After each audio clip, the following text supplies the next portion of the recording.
Hello, everyone, and welcome back to lesson number 6, Analyzing Media. I am Dr.Yael Kirshenberg, and today we're going to focus on the second skill of media literacy, the ability to analyze media. It is about how we analyze important information we receive and search through the 5 key questions we mentioned in lesson number 1.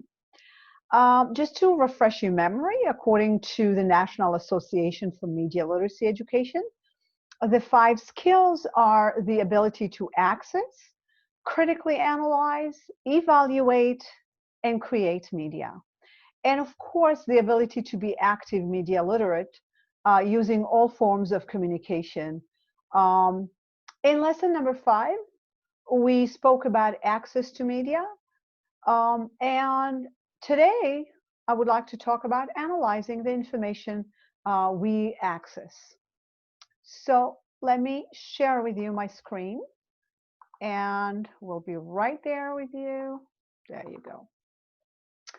All right, so the main goal of media literacy education is to promote awareness of media influence and create an active stance towards both consuming and creating media. And of course, to engage in a digital society. Therefore, it is very important that we will be able to constantly and almost as a second nature inquire and question everything the media presents. Nevertheless, we should be able to analyze what it is that we see in front of us.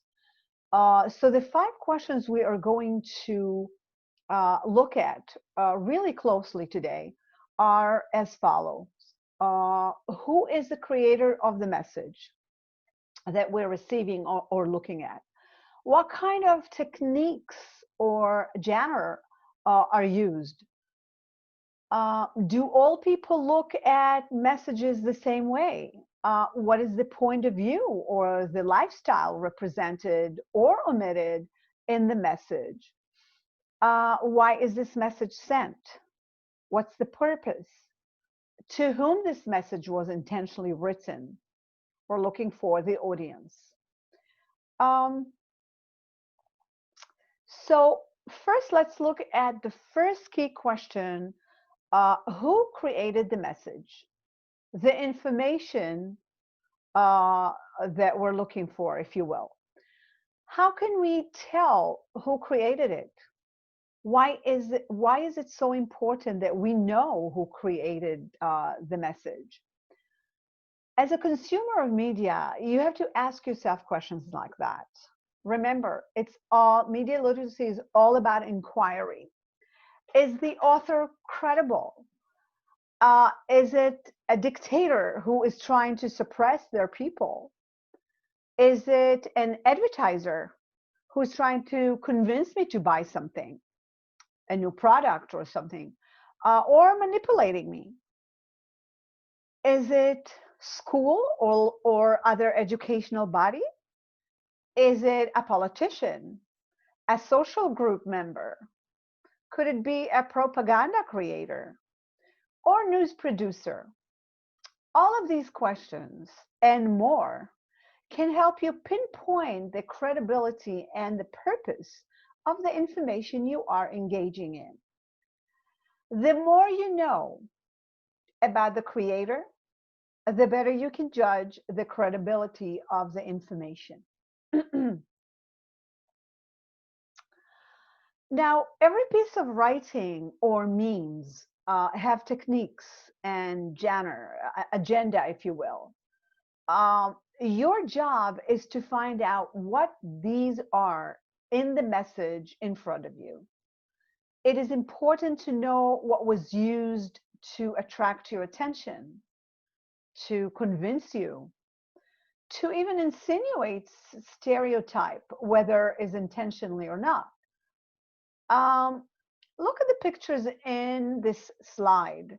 I'm sure each picture makes you feel something, think something, judge something, raise a question in your mind.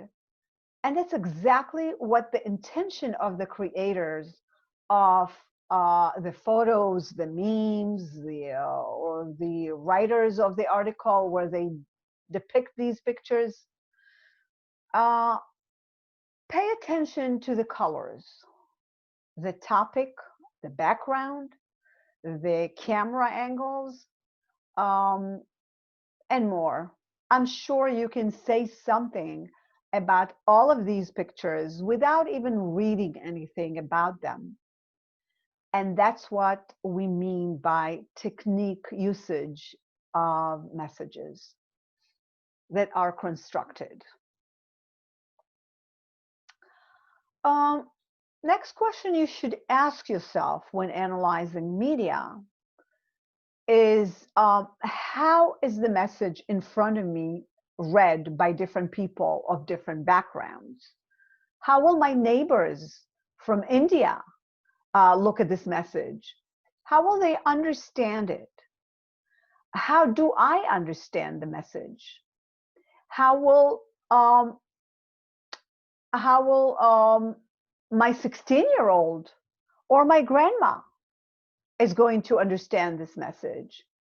How will my African American or Irish born neighbors will interpret the message? So people of different backgrounds, ethnicity, age, social orientation of any sort, like sexual orientation, religion, life experiences, and more, are going to determine how they decipher messages and information. Also, political affiliation, professions, and socioeconomic background will be a determination of how people understand and interpret messages. Media messages content are never intention free and never will be. All media bear hidden points of view about who and what is important and why. They are constructed by authors, organizations, influencing groups, politicians, uh, advertisers, among others. And all of that is to reflect values and attitudes for the purpose of gaining something.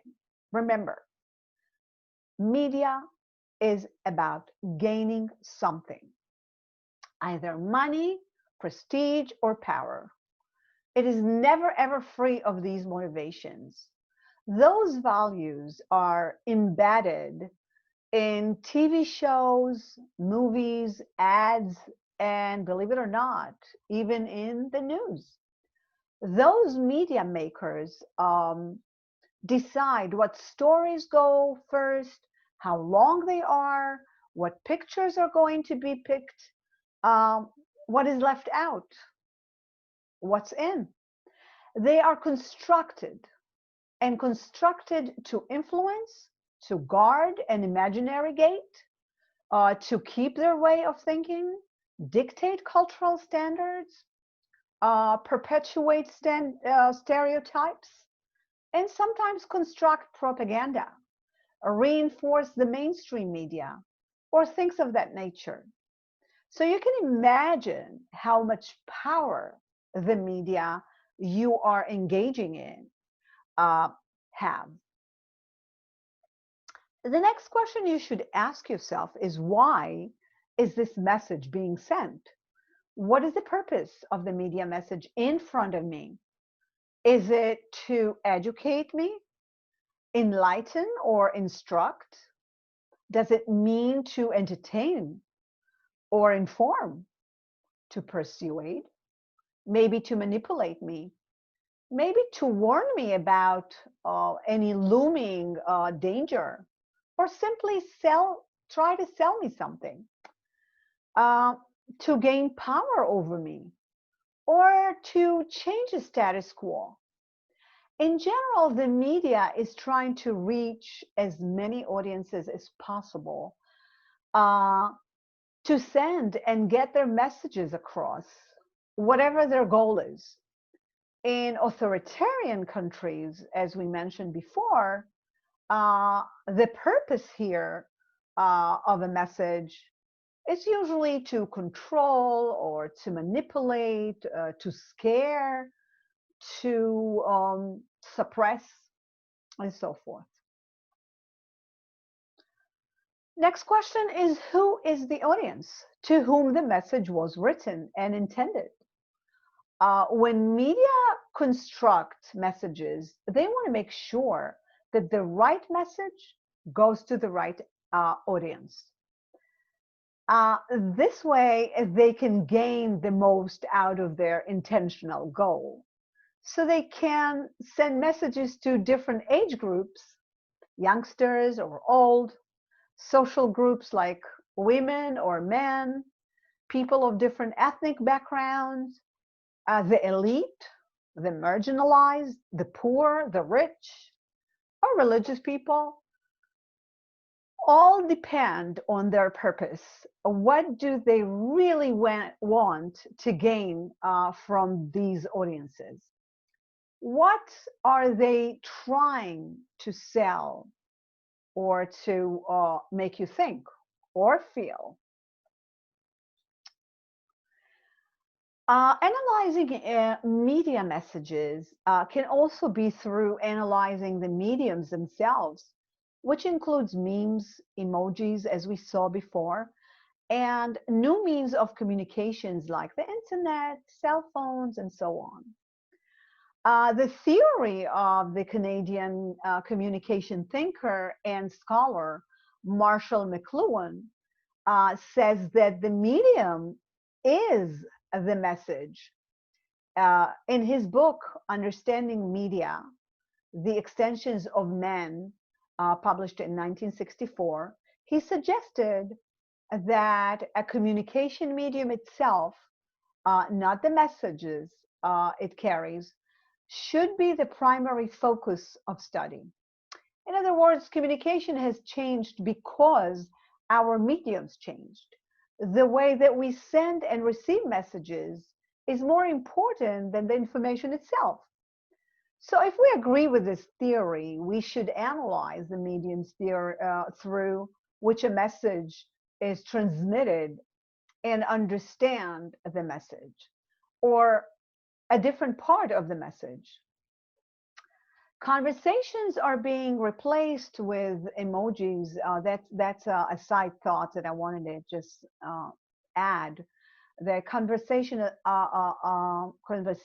are being replaced with emojis, and social life has changed because of the internet. Totally.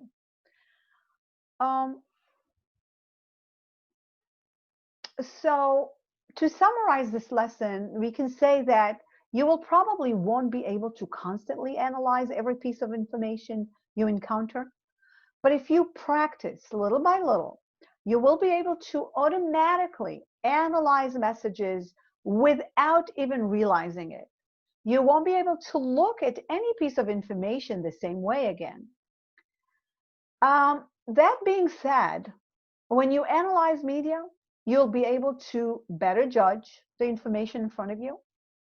You will probably make better decisions to accept or reject the message.